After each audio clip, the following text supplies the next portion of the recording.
So a couple weeks ago for our classic episode, we looked into our older topic of prohibition conspiracies. And it's funny because looking back at our past selves, we can see when we were on trends. I can definitely see where the younger Ben was going, let me use some of this stuff from here to also connect to this because we didn't have time to do that thing. But now, man, we talked about illegal drugs at length, but we didn't talk about legal drugs until today's classic episode.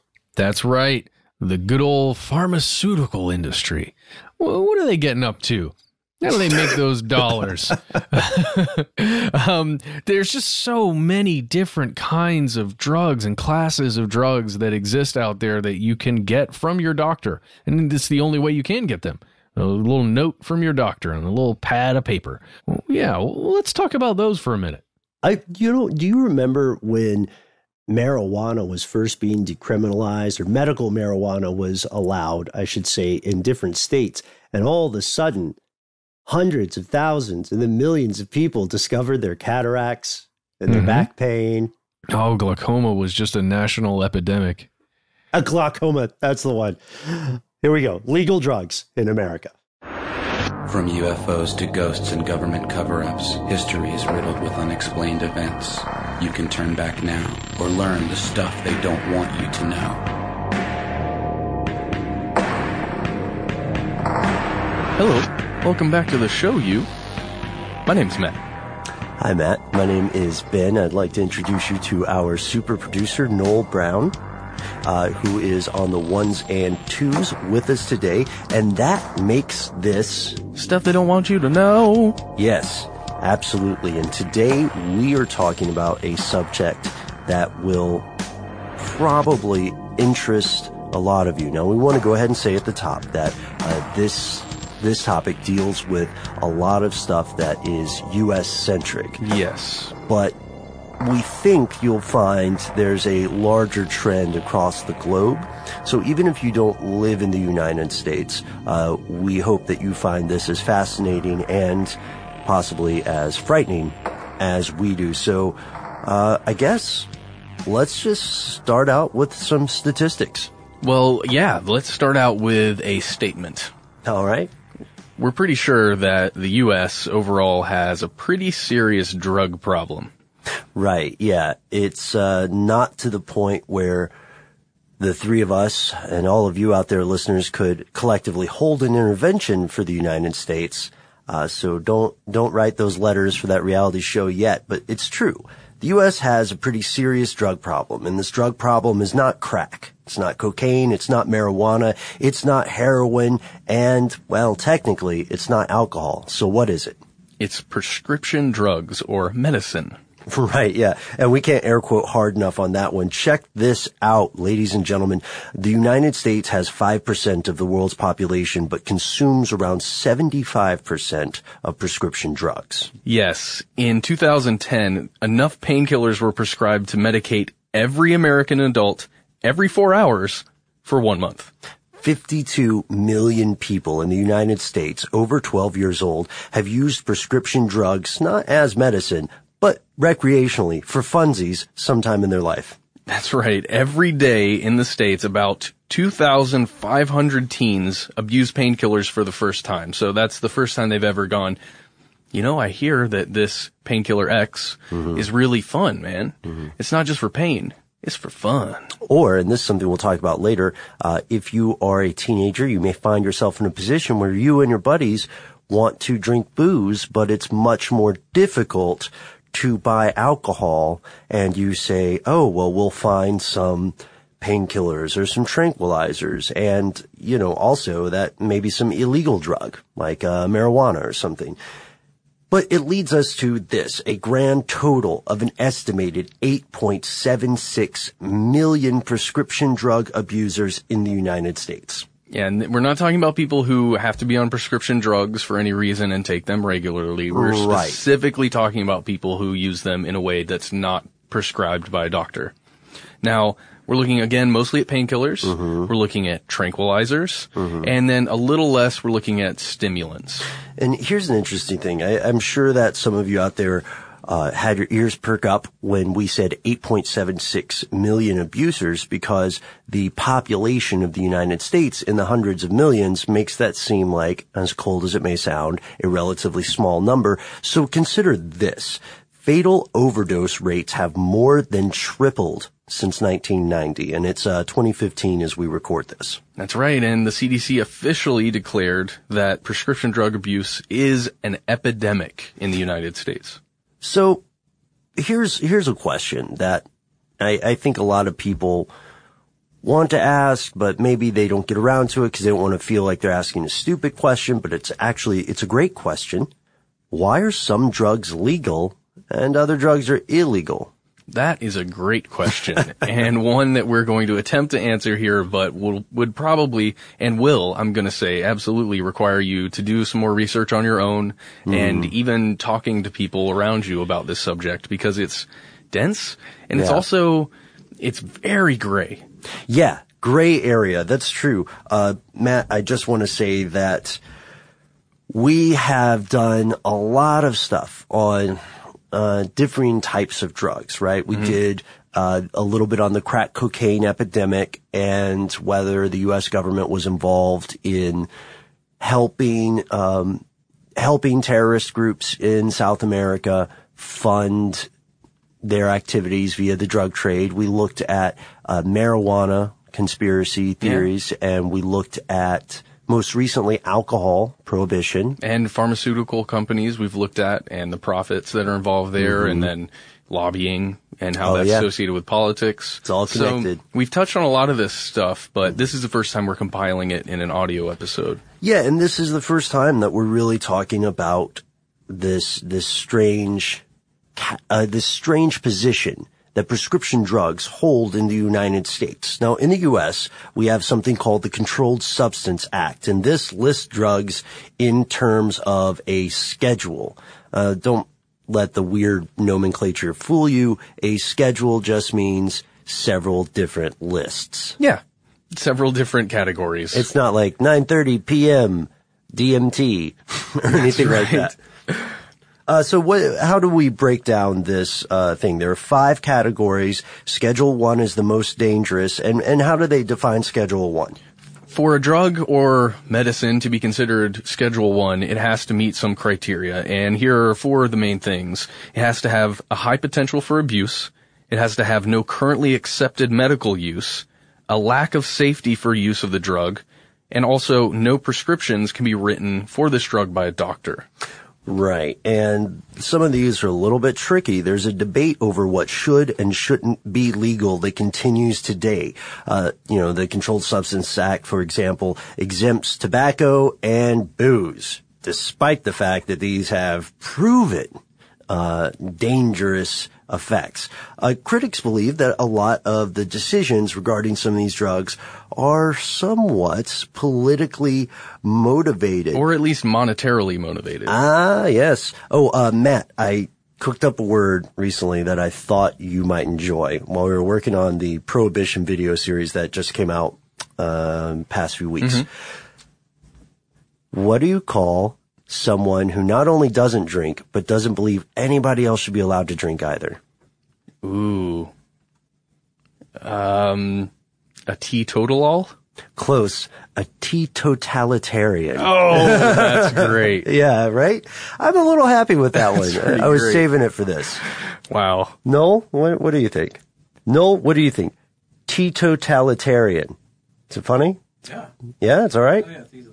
All right. Well, if you got the Noel vote, ladies and gentlemen, done. We have just coined a phrase.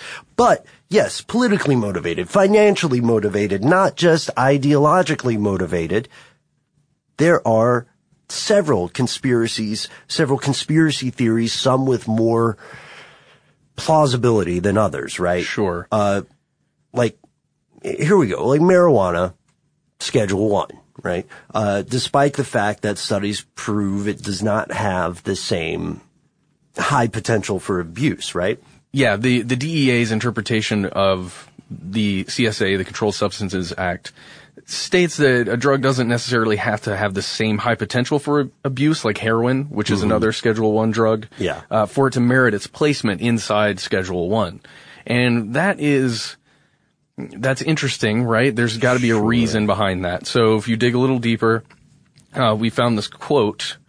Should we just go through some of this? Yeah. Ooh, do a voice. Oh gosh. Okay. All right. Here we go. When it comes to a drug that is currently scheduled as Schedule 1, if it is undisputed that such drug has no currently accepted medical use for treatment in the U.S. and a lack of accepted safety for use under medical supervision, it is further undisputed that the drug has at least some potential for abuse sufficient to warrant control under the CSA.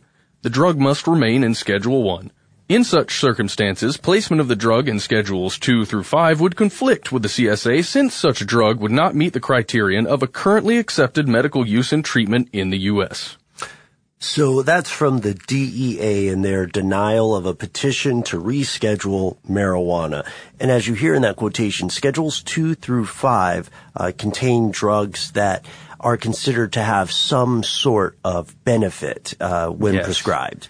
But they also have either a potential for abuse, they can be addictive, there are a couple other things in there. There are maybe proven side effects over some certain amount of time that could later come to bear. We know that the other conspiracies, just to laundry list them real quick, about why marijuana stays at Schedule 1.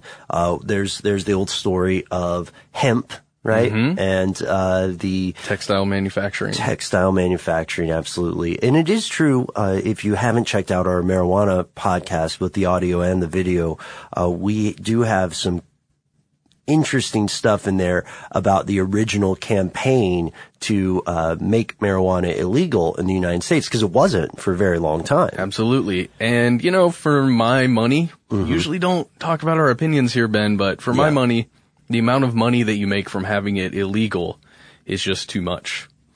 It's interesting when we talk about that. One of our questions with prohibition was, is prohibition working? Is the war on drugs working? But it depends on your definition of the players and their goals. Yeah, right? The money just goes to different places. If these drugs were legal, say as alcohol and tobacco are, then the drug money goes, it goes to companies, and then it also is gained through taxes on those things. Yeah, arguably. We'll see how this stuff shakes out in some of the states that have, to one degree or another, decriminalized or completely legalized marijuana. We know that Portugal, which had a wildly different drug policy in the past few years, has experienced what are being portrayed as some positive benefits. But again, these kind of things may have ripple effects that we don't see for 10 years. Sure. Just to finish that point, Ben, just want to say right now the money from having something like marijuana illegal or these other drugs illegal, the money goes to police departments and it goes to black markets. And that's what I believe. It goes to a larger scale than just police departments, though. It goes to law enforcement in general, to the legal system. We've talked about this. Yeah. I'm just saying the money goes in places where maybe some people want it to go right now. Right, and we've seen some other conspiracies about crack and cocaine. That's a great example of how the drug schedules can seem contradictory, because while crack and cocaine are derived from the same substance, we know that for a long time there has been a glaring discrepancy in sentencing laws for cocaine versus crack cocaine. Possibly because of which segments of the population use each drug. Sure. Who knows? Right. And then there's the returning idea that we hear fairly often about the CIA purposefully putting crack cocaine on the American market in hopes of economically destabilizing or damaging the black and Latino population of certain urban areas, particularly California. But search Gary Webb. Yes, search Gary Webb. Anyway, I don't want to derail us further than I already have. Yeah, you're good. Yeah. So here's how drugs become legit. Here's the difference between the methamphetamine you'd buy from a cameo character in Breaking Bad versus the quote unquote prescription diet pill or focus drugs that you would get from a doctor. Before gaining the approval of the Food and Drug Administration, the FDA, which is our head honcho for this kind of stuff in the States, a new substance or drug has to be put through extensive and expensive testing. Now, if it passes through this test with flying colors, it doesn't mean that this drug is 100% safe, of course. It just means that it's met the requirements that the FDA has set out. Right. And it also will typically be only approved for one or two very specific uses. Funny story, which you probably heard before, ladies and gentlemen. Viagra did not start out as an erectile dysfunction drug. It was heart-related, I believe. 'Twas a side effect. It was. Can you imagine being in that research experiment? Yeah. Especially if you were on the end that's taking a little bit of the higher dosage levels of whatever drug. Or Viagra. I always wonder. Doc, I don't know, man. This isn't really doing what I thought it was going to do. And there are some other things like, there's an anti-smoking drug that'll apparently get you off smoking, but will give you incredibly strange and vivid dreams. Yeah. Is that the one that makes you feel sick when you want to take a smoke or if you get any tobacco in your lungs? Maybe. I don't know. I forget exactly which one. Well, that sounds crazy. But, okay, so there's still going to be some side effects. Pharmaceutical companies will only be allowed to sell a drug for a specific reason, but despite these legal restrictions, there is no way around it. Pharmaceutical companies make a lot of money. They make so much money. They make more money than, I don't know what a good metric for comparison would be. Well, you just have to, if you have seen Breaking Bad, just imagine the amount of money that Walter White accrued over the amount of time, and then imagine that's a massive worldwide corporation. Right, yeah. So here are a couple things that if you live outside the United States, this might be weird to you. Matt, can you describe this one? Okay, so first of all, the top 12 pharmaceutical companies in the world, half are US based, of those, so 6. And these pharmaceutical, let's say, conglomerates, they rake in billions, and the U.S. is their biggest market by a large margin. Aside from New Zealand, the U.S. is the only country to allow prescription drug commercials on television. Wait, what? Yeah. So you can, think about that. That we have such restrictions for alcohol commercials. Sure. Where you can't see someone drinking a beer or any liquor. And people don't smoke cigarettes on television. No. Even in shows like Constantine, which I hope doesn't get canceled. Really? Yeah. I watched one episode. Yeah. I have to say, I'm trying to feel my way through it. Oh, you're going to give it a chance. You're too kind. I only like it because I'm a huge fan of the graphic novels. Well, same here. Dude, Yeah. I watched that. I own that movie when it came out. That guy, but the guy's always smoking, right? He's chain smoking. Always. But even on television with cigarettes, which are legal and you don't need a prescription, you just have to be old enough to buy them. Even then, he's always about to smoke. Yeah. Or he's just finishing, or you see a little bit of the smoke rising. It's a weird thing, but it's got to be strange to come from a different country and see the weirdest, vaguest commercials ever. Yeah. And then at the end, the side effects that have to be by law listed.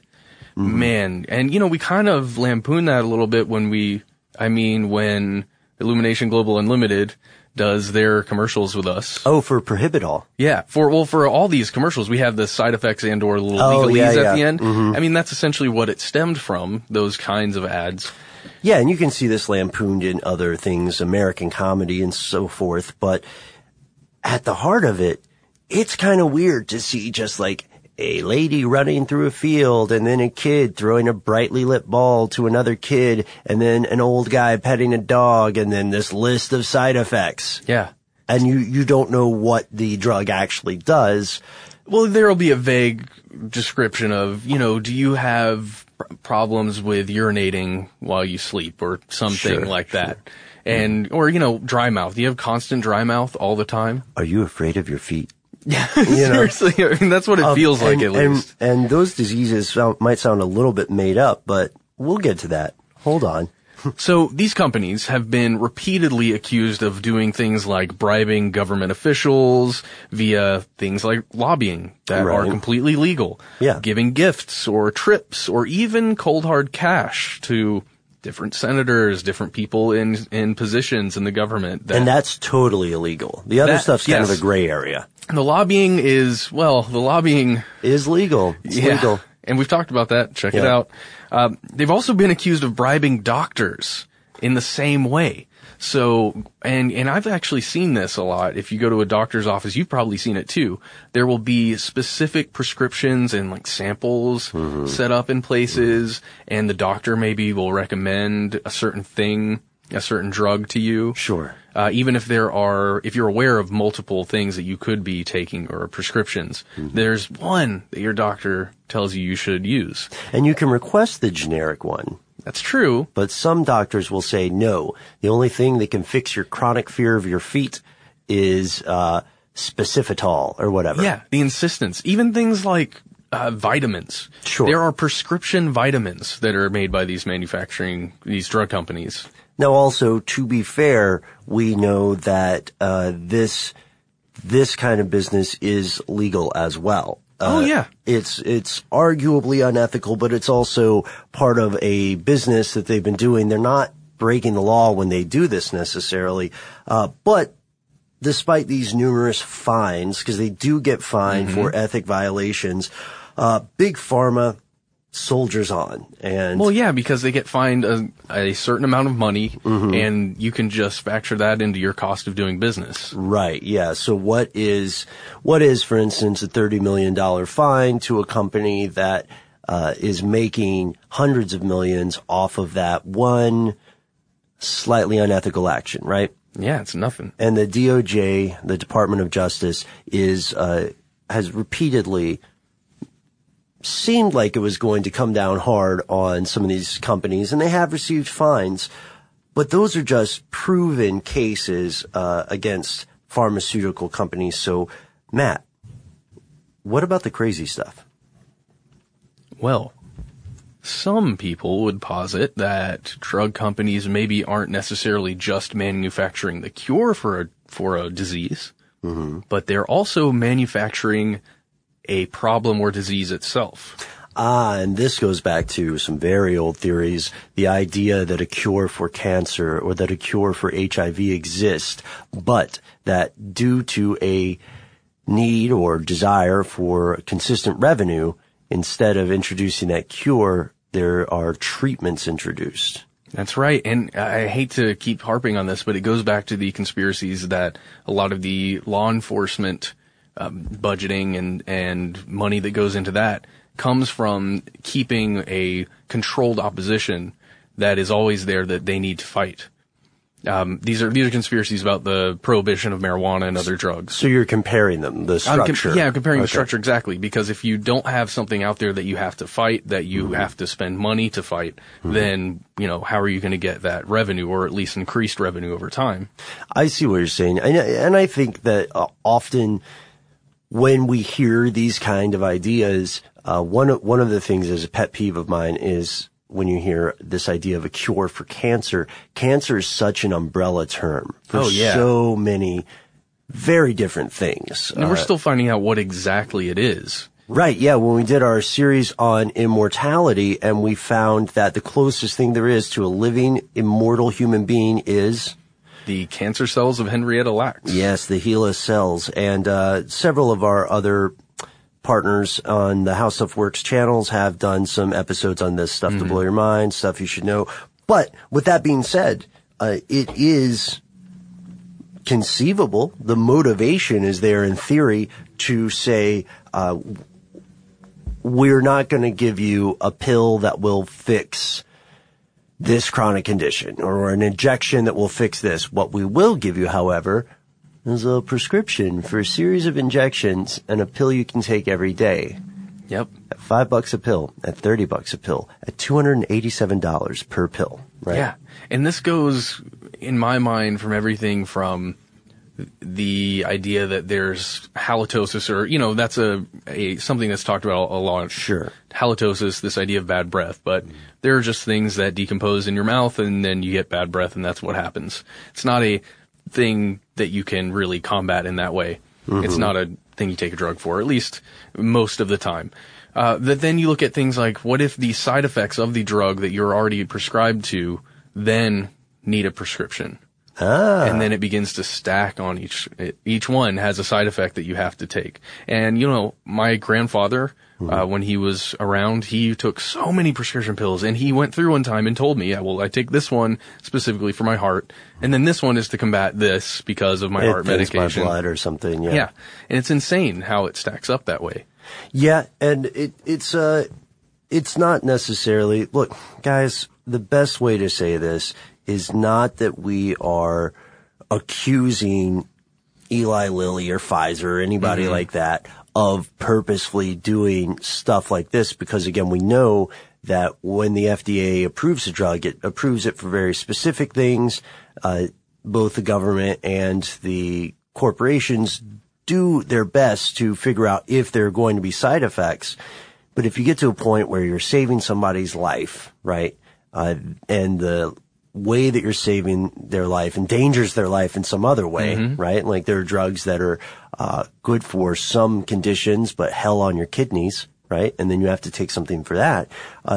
We're not saying that people are purposely over-medicating others, but we are saying that the numbers show that people are over-medicated. Yeah, absolutely. And those aren't people that are abusing the drugs. Those are the people that need some type of medication. Like the Bee Gees, they're just staying alive. Yes, that's true. Thank you, Ben. Put a little light in there.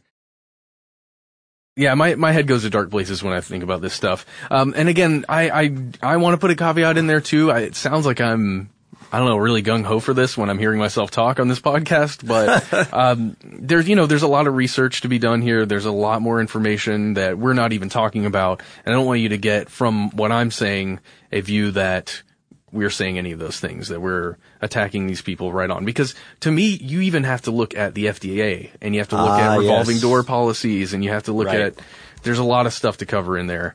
And we have those on our videos. But Matt, to paraphrase Inception, we have to go darker. So let's talk about the other, so far, unproven case against many different pharmaceutical companies, and that is the idea of manufacturing disease or disease mongering. Now, go with me on this for a little bit of an anecdote, okay? All right. All right. So, listeners, I want you to imagine yourself as the vice president or an executive at a pharmaceutical company, and global health is increasing. Several of the charitable initiatives that your company has taken in the developing world are doing gangbusters. People are living longer. People are healthier. People have less disease. But wait. Technically, medicine is a business that you could cure yourself out of. Right, yeah. Right to the poorhouse and right to the street. So in an ideal world, that's what would happen. Right. So the boardroom gets together and says, we're running out of diseases, or we're running out of uses for drugs that we have already sunk so much money in. And now this part is true, ladies and gentlemen. If we are the average pharmaceutical company, spend more money on marketing than we do on research and development, which is strange. But if you consider the sunk costs involved with research, you want something to be useful, right? So this is all hypothetical. It's not a specific company in mind, but this goes to the accusation that pharmaceutical companies have gone from treating disease to creating it, and even if it's only in your mind. So what are some diseases that people might create? All right, so let's look at one. SERM deficiency. What is that? Well, I don't know. Let's talk about it. So let's say there's a pill that you could take to prevent postmenopausal osteoporosis. Okay. And let's say that this pill packs the Magic 3. Now, this is something that we got from Alternet. And the Magic 3, according to that article, for drug sales at least, are fear, forever, and faith. Ah, okay. So this is interesting because, again, this comes from a sales perspective, not a money perspective. I fear what will happen to me if I stop taking this drug. I must take it forever to make sure that that fear is never realized. I have faith that this is working even if I don't see any discernible improvement, just the thing I fear happening is not happening. Because, yeah, in this case, you are taking a pill to prevent postmenopausal osteoporosis. Right. So the thing that Alternet is accusing pharmaceutical companies of manufacturing is something called SERM deficiency, or selective estrogen receptor modulator deficiency. Now, I want to be very cautious with this. Matt, you're not a doctor. I'm not a doctor. No, sir. Noel is not a doctor. Are you a doctor? Are you a doctor? Nope. Okay. Nope. Definitely not a doctor. Agent Scully, despite the rumors, is not a doctor. I'm sorry, Fox.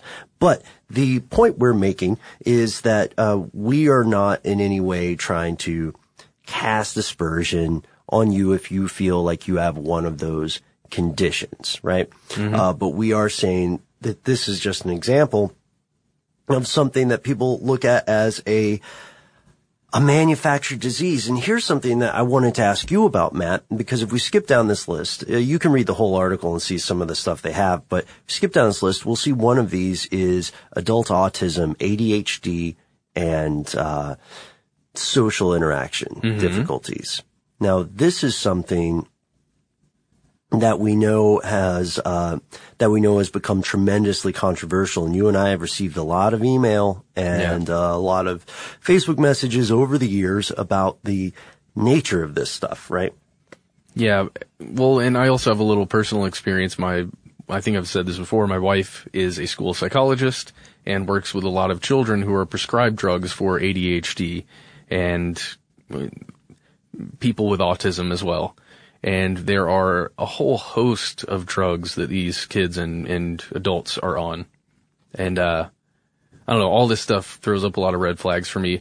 But I've also heard, specifically from my wife, that there are massive benefits from these drugs that they're taking. So is this a case of trying to make the best out of, something that we don't completely understand? In my mind, there's no doubt that these drugs work for some people.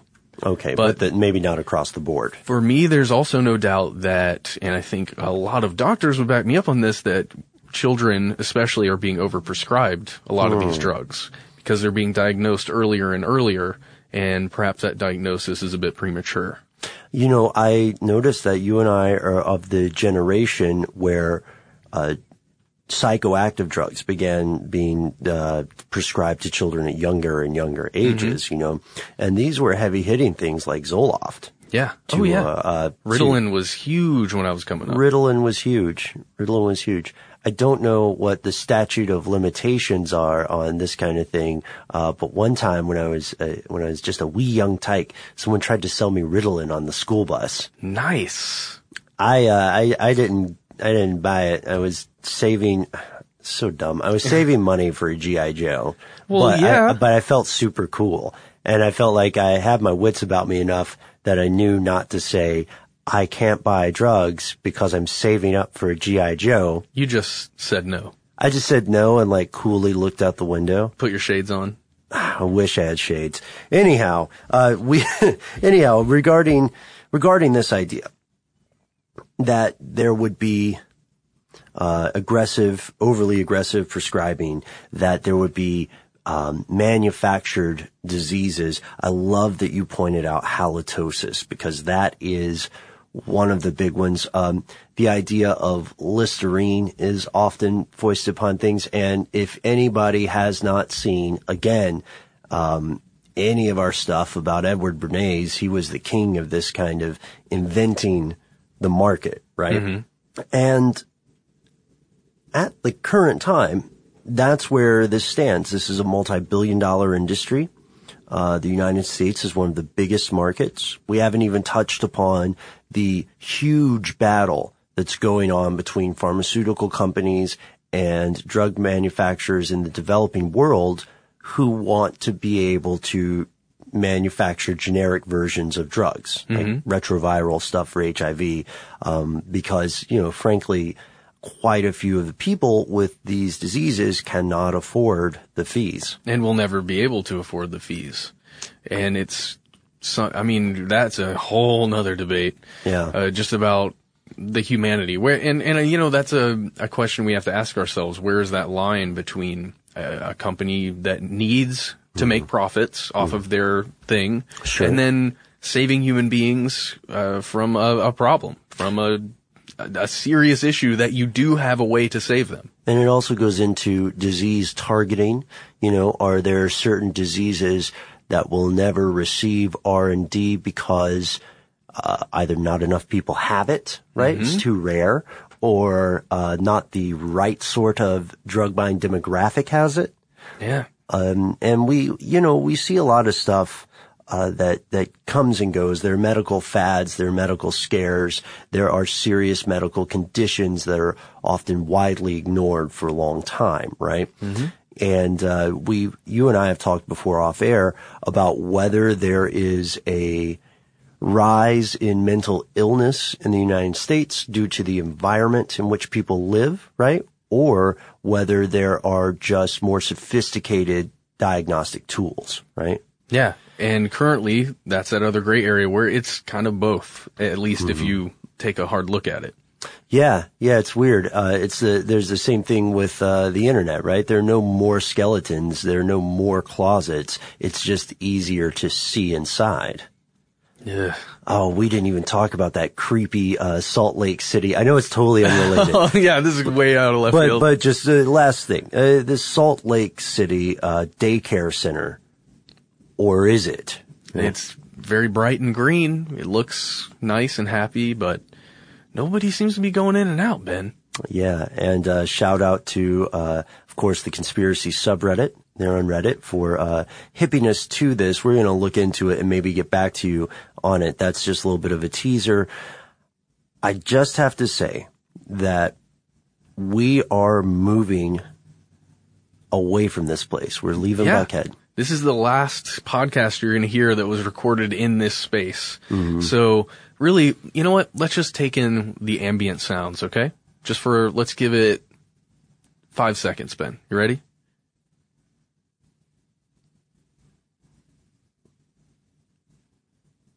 That's the last time you're going to hear that. That's the last time. It's okay. Really, you don't have to. Please don't cry. Yeah, Agent Scully, come on. You're a skeleton. It looks weird. Well, fake crying aside, we hope you guys enjoyed the show. We're looking to get some new t-shirt designs out at our website, stufftheydon'twantyouto.know.spreadshirt.com. .gov.biz. Which is still hilarious. Yeah. And shout out to the people who wrote to us and said, you guys had a chance to pick a shorter name. We really didn't. No, we didn't. It was given to us, but we hope the shirts make up for it because we're working on them ourselves. All right. And the last thing, if you want to research more of this stuff, type in some keywords like, I think it's drugging the American male is a good thing. There's a lot of great research that's being done in this field right now. Google disease monger. Yeah, disease monger. That alternate article is pretty great because that'll send you down a nice little rabbit hole. There's a ton of information about this, and we just encourage you to do your own research because that's the only way you're really going to learn. And more importantly, too, write to us and tell us what you think. Tell us what you find, right? Is it, in your opinion, true that pharmaceutical companies are, to one degree or another, manufacturing diseases? And if so, which ones? Or is this just a reactionary thing that people are doing without looking at the science? We're interested in hearing both sides of this. And that's the end of this classic episode. If you have any thoughts or questions about this episode, You can get into contact with us in a number of different ways. One of the best is to give us a call. Our number is 1-833-STDWYTK. If you don't want to do that, you can send us a good old-fashioned email. We are conspiracy@iHeartRadio.com. Stuff They Don't Want You to Know is a production of iHeartRadio. For more podcasts from iHeartRadio, visit the iHeartRadio app, Apple Podcasts, or wherever you listen to your favorite shows.